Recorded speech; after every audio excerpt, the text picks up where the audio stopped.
नमस्कार मंडळी. अवधूत चिंतन श्री गुरुदेव दत्त श्री स्वामी समर्थ महाराज की जय. बघा, आज 18 जूनला एक अद्भुत आणि अत्यंत शुभ असा संयोग जुळून आलेला आहे. तो म्हणजे या दिवशी गुरुपुष्य अमृत योग तर आहेच, पण यासोबत विनायक चतुर्थी सुद्धा आहे.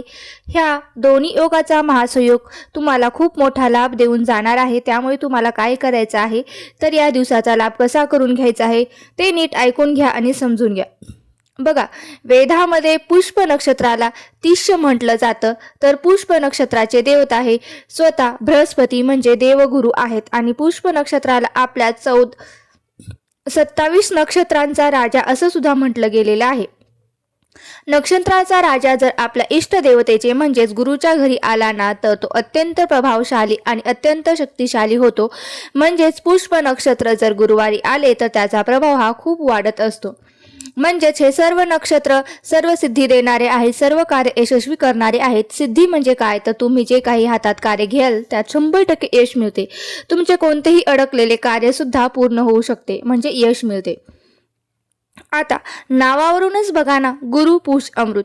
आता याच्या संधीतून हा शब्द बनलेला आहे. पुष्प या शब्दाचा अर्थ होतो पोषण करणारा. जसे माता पिता आपल्या मुलांचे पोषण करतात ना, अगदीच तसेच नक्षत्र आपले पोषण करणारे आहेत. यात अमृत जोडलेले आहे, म्हणजे अमृत जो पितो तो अमर होतो. याचाच अर्थ असा की या योगामध्ये तुम्ही जे काही जप कराल, सत्कर्म कराल, पूजा कराल, पुण्य कराल, दानधर्म कराल, ते सर्व तुमचे स्थायी होईल. म्हणजेच दीर्घ काळापर्यंत तुमचे हे पुण्य तुमच्या पाठीशी उभे राहील. आणि या पुण्याच्या जोरावरच संसारात आपल्याला सुख दुःखाची प्राप्ती होत असते. म्हणूनच जर आपल्या पुण्याचा साठा मोठा असेल आणि जो तर आपल्याला टिकवून ठेवायचा असेल तर या योगाचा नक्की लाभ घ्यावा. बघा, आता या योगाची वेळ आहे तर आज सकाळी म्हणजेच 18 जून 2026 रोजी सूर्योदयापासून म्हणजे 6:04 पासून हा सुरू होणार आहे. आणि सकाळच्या 11:30 पर्यंत म्हणजे 11:32 पर्यंत हा काळ असणार आहे. त्यामुळे तुम्ही वेळ चुकू नका, याचा लाभ नक्की घ्या.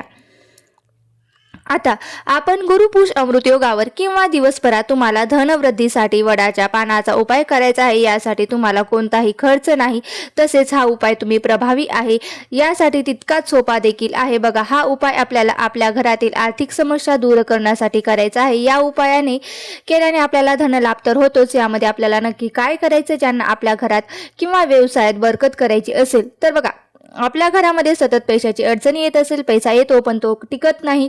म्हणजेच काय, तर लक्ष्मी आपल्यावरती प्रसन्न आहे पण आपल्या घरामध्ये स्थिर नाही. आणि म्हणून लक्ष्मीला स्थिर करण्यासाठी, लक्ष्मीला आपल्या घरात आकर्षित करण्यासाठी आपण हा उपाय करणार आहोत. हा उपाय इतका प्रभावी आहे की हा उपाय केल्याने आपल्या घरात पैसा येण्याचे सर्व मार्ग मोकळे होतात. जिथे दागदागिने ठेवतो, पैसा ठेवतो, तिथे तुम्हाला हा प्रयोग करून ठेवायचा आहे. तिथे तुम्हाला काय करायचं आहे, तर वडाचे पान ठेवायचं आहे. बघा, आता हा उपाय कसा करायचा आहे ते पाहूया. एक वडाचे चांगले हिरवेगार पान घ्यायचे. ते जास्त सुकलेले नसेल. आणि पान आपण तोडू शकतो का? हो, नक्कीच तोडू शकता. जर तुम्हाला खाली पडलेले चांगले पान मिळाले नाही तर तुम्ही ते पान तोडू शकता. त्यानंतर त्या पानाच्या गुळगुळीत म्हणजे सपाट प्लेन बाजूवर हळदीने स्वास्तिक काढून घ्यायचे आहे. मग त्याचे पंचोपचार पूजन करायचं आहे. पूजन कसे कराल, तर स्वास्तिक काढले की त्याच्या खाली एक टिळा लावायचा आहे, एक फूल अर्पण करायचे, धूप दिवा दाखवायचा आहे, नैवेद्याच्या रूपात तुम्ही काहीतरी गोड बाजूला ठेवायचे. हे झाले की तुमचे पंचोपचार पूजन. मग याच शुभ योगामध्ये हे पान उचलून आपल्या तिजोरीमध्ये ठेवून द्यायचे आहेत, किंवा जिथे तुमच्या व्यवसायाचा गल्ला असेल तिथे तुम्ही ठेवला तरीही चालेल. आता या नवीन नक्षत्रात हे आपण शक्तिशाली पान ठेवायचे. याने घरात धनधान्याची तर वृद्धी होतेच, पण खूप सुंदर आणि लाभकारी प्रयोग आहे. सर्वांनी आवर्जून करा. आणि याचे विसर्जन कधी करायचे, तर ते पुढील गुरुपुष्य अमृत नक्षत्र येईल त्यावेळी हे जुने पान निर्मलात विसर्जित करून नवीन पान घेऊन याच पद्धतीने पूजन करून तिजोरीत स्थापन करायचे असतं. बघा, त्याचबरोबर या दिवशी आपल्याला काय करावे आणि काय करायचे नाही तर हे सुद्धा जाणून घ्यायचं आहे. आता आपण म्हणतो ना, इथे दुसरा जो योग जो बनत आहे तो आहे म्हणजे विनायक चतुर्थी. थोडक्यात समजून घ्या की चतुर्थी काय असते. एका महिन्यात 2 चतुर्थ्या असतात. जी कृष्ण पक्षात येते तिला आपण संकष्टी चतुर्थी म्हणतो, आणि जी शुक्ल पक्षात येते तिला आपण विनायक चतुर्थी म्हणतो. संकष्टी चतुर्थी म्हणजेच नावाप्रमाणे संकटाचा नाश करणारी पूर्णपणे सामर्थ्य आहे. आणि जी आता 18 तारखेला येत आहे ती विनायक चतुर्थी आहे. ती धनसंपदा वाढवणारी आणि भक्ती वाढवणारी आहे आणि संकष्टी चतुर्थीला रात्री पूजन होते. चंद्र दर्शनानंतर आपण उपवास सोडतात, पण या विनायक चतुर्थीमध्ये गणपती बाप्पांचे पूजन केले जाते, पण चंद्र दर्शनाचा कोणताही नियम नाही. जर तुम्ही विनायक चतुर्थीचा उपवास करू शकलात तर अतिउत्तम, नसेल जमत तर काही हरकत नाही. या दिवशी गणपती बाप्पांचा अभिषेक घाला, त्यानंतर त्यांना गंध, अक्षता, फुलं अर्पण करा.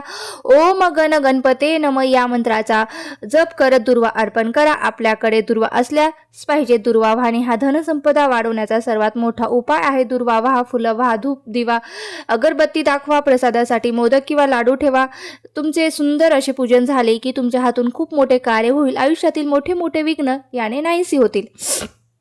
दुसरं, पुष्प नक्षत्रात लग्न ठरवणे, लग्न जमवणे, साखरपुडा, सगाई किंवा लग्नाचे कार्य करू नये. बाकी कोणाला नवीन घर घ्यायचे असेल, गाडी घ्यायची असेल किंवा व्यवसायाचे नवीन काम करायचे असेल तर हा सर्वात उत्तम मार्ग आहे. आयुष्यामध्ये स्वामी देवता दत्त सेवा खूप जास्त महत्त्वाची आहे. आपण नेहमी म्हणत असतो की आपल्या नशिबात ही जे नाही ते आपल्या नशिबात आपल्याला देतात, ते आपले ब्रह्मांड नायक देतात असतात. म्हणून शिवाय उद्याच्याला म्हणजे आज आपल्याला हा सेवेचा दिवस चुकवायचा नाही. बघा, तसेच गुरुपुष अमृत योगावरती लक्ष्मी प्राप्तीची सेवा, ज्यांना फुलवातीची सेवा करायची आहे त्यांनी 1 दिवसाची तशीच सेवा करू शकता. तशीच करायची, फक्त 1 फुलवात लावायची आणि 1 दिवसाची सेवा तुम्ही करू शकता. त्याचप्रमाणे तुम्ही 1 दिवसाचं व्यंकटेश स्तोत्राचं अनुष्ठान सुद्धा करू शकता. अशा प्रकारे तुम्हाला गुरुपुष अमृतावर अशा सेवा करायच्या आहेत. तसेच गुरुपुष अमृत योगावरती औदुंबर वृक्षाला प्रदक्षिणा पाळणं हेही तितकंच मोठी सेवा आहे. आपल्याला माहिती आहे का, औदुंबर वृक्षाच्या झाडाखाली साक्षात गुरूंचा वास असतो आणि पुष्प नक्षत्राला किंबहुना प्रत्येक गुरुवारी आपण रोज 11 प्रदक्षिणा, जेव्हाही मंदिरात जातो तेव्हाही 11 प्रदक्षिणा माराव्यात. आज म्हणजेच गुरुवारी तुम्हाला शक्य असेल तर 11, 21, 108 प्रदक्षिणा तुम्ही मारू शकतात. तसेच गुरुपुष अमृत योगावरती तुम्ही गुरुचरित्र पारायणाला सुद्धा सुरुवात करू शकतास. त्याप्रमाणे गुरुचरित्रातले 2 अध्याय म्हणजे 14वा आणि 18वा अध्याय हा वाचायला विसरू नका. दत्त सेवा, गुरुसेवा आयुष्यात खूप महत्त्वाची आहे. गुरुपुष अमृत योगावर ही सेवा मात्र चुकवू नका. आता पुष्प नक्षत्र म्हटलं तर, गुरुपुष्प नक्षत्र म्हटलं तर आपण कवड्या, तांदूळ, हळद, सोने या वस्तूंची आवर्जून खरेदी करू शकतो. ते शुभ मानले जाते. अगदीच थोडक्यात सांगायचं झालं तर या तिथीचा लाभ कसा करून घ्यायचा आहे तर या दिवशी गणपती बाप्पाची पूजा करायची आहे. गणपती बाप्पाला लाल फुलं, दुर्वाची जोडी अर्पण करायची आहे.